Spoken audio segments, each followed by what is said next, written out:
all the events and rallies that we held. Josh has been there. He's been vocal at City Council, and incidentally, it's not one, but two Toronto City Council motions to direct us to save the Science Center.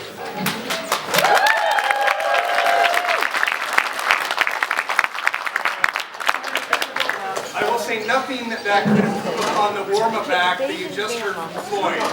But we really just wanted to give you, first of all, some reassurance that while we have a permit with the TDSB, we are still working on getting the chairs and the bathrooms open and everything. So please have a little bit of patience as we work on that. I can assure you that that'll happen.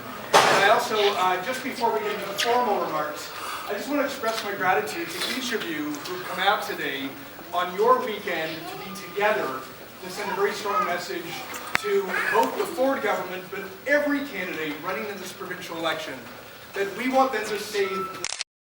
And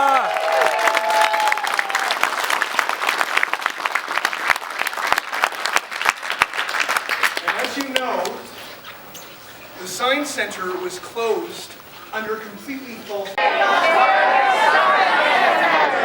Right on.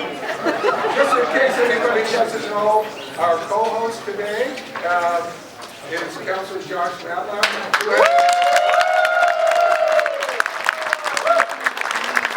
has stood shoulder to shoulder with Save OSC, the community, the city, and the province, the people of the province, to save the Ontario Science.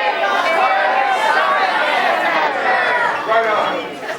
Just in case anybody doesn't know, our co-host today is Councilor Josh Matlock, who